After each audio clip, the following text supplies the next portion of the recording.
You're listening to the Hidden Killers podcast with Tony Bruschi, featuring clinical and forensic psychologist Joni Johnston.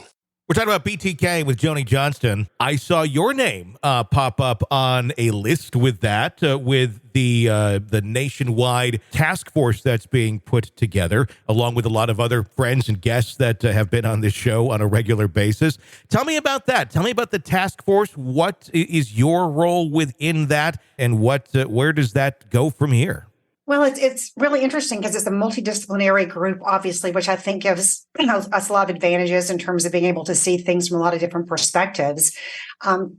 We all signed non-disclosure agreements. And of course, being a psychologist, I tend to err on the side of caution. Sure. In terms of learning, not disclosing too much information. But basically, I think our role is just to look at the evidence, kind of serve as a round table in a way to bring our different perspectives and see if there is any connection between Dennis Rader and some of the crimes that, at least superficially appear to be potentially connected to him. And that's an interesting thing. As we look deeper at this, there's, I believe the last time I talked to, I think it was not Eddie, but it was Gary Upton last week. He was believing there was about 4 possible legit connections to Dennis Rader, some being a bit stronger than the others, one of them being Cynthia Kinney. That case, the evidence, it looks pretty creepy and pretty damning, but there is no body.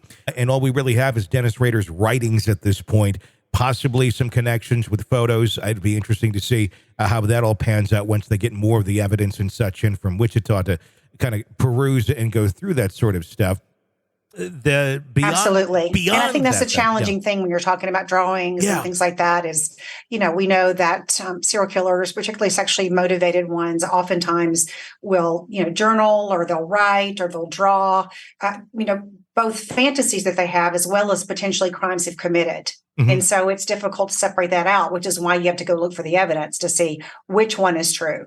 When we're dealing with somebody like this who made these just sick drawings of these scenes, but he also took photos as well, is there a lot to be learned between the difference of the photos that he took and the drawings that he took? Is one more fantasy land for him versus one being reality, or was it all part of his, MO of getting pleasure from these horrible situations? Well, we certainly know that he recreated some of his crimes that he's been convicted for. Mm-hmm. And there seems to be some interesting interplay between his sadism, which he certainly carried out on his victims, and then putting himself really in that role of being in kind of a victim role and getting some kind of pleasure out of that. And, I've heard several people talk about what that means. Potentially everything from, this is somebody who, if you have somebody who's sadistic, there's always that other side of the coin, which is the masochism, all the way to this is somebody who is attempting to basically prolong or relive the pleasure he experienced at the time by almost acting out his own kind of play or movie, and which allows him to then kind of get back in that space. Is there any reason right now that you can think of why he wouldn't be coming forward on some of these? He's been given the option of immunity.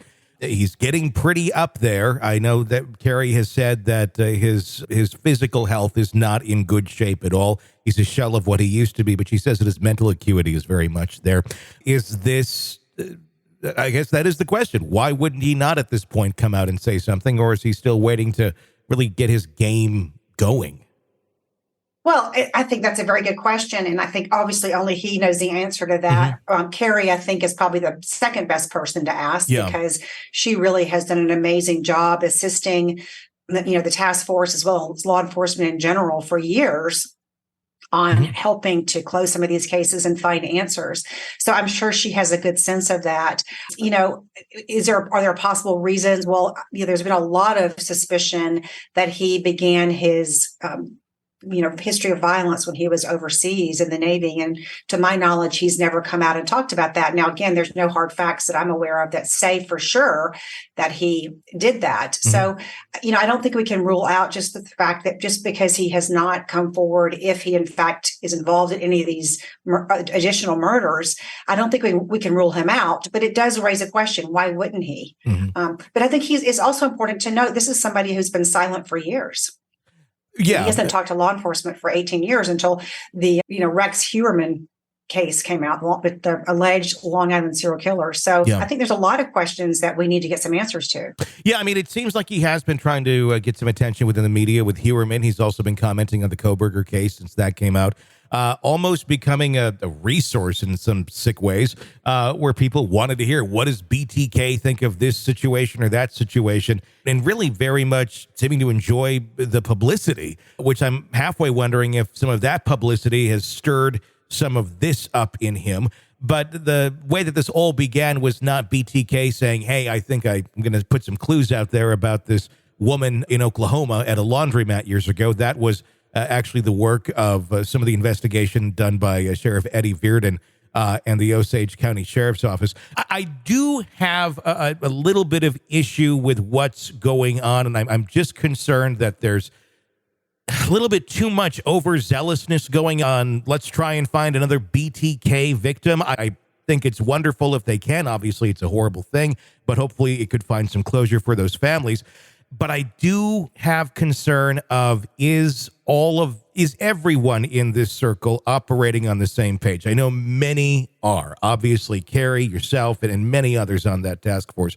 My concern is the possibility of a reality television show being a driving force, or the possibility of getting into a reality television show being a driving force on this investigation with the sheriff. All I can say in response to that is I would be really disappointed if that was the case. Sure. The people that I know that are on this task force, I really, hold in very high regard. Everybody, I do for the most part. I don't know the sheriff very well. I would just be a little bit concerned about that. The optics of it don't look good. That would be just the one thing I would say. Other than that, if they can find some answers, more power to them. And you're right. At the end of the day, Tony, I think that the check or the reality check is always going to be the evidence or lack thereof. Yeah. And so, regardless of what people's motives may be or what they're thinking or hoping or wishing or whatever, it's going to be, is there evidence or is there not? Mm-hmm. And that will really be the determining factor. And I wish them and everyone who's on that the best, and hopefully some answers can be found, because it seems like there's a lot of things that have been sitting there in those Wichita evidence lockers for many years that if we get some more eyes on them, maybe will lead down some directions of closure for some of these families. You're consuming the Hidden Killers podcast. Want more? Start binging on all of our true crime podcasts right now through Apple Podcasts, and get an ad-free experience when you sign up to be a True Crime Today Premium Plus member, exclusively on Apple Podcasts. More of the Hidden Killers podcast, dropping soon. Press subscribe now.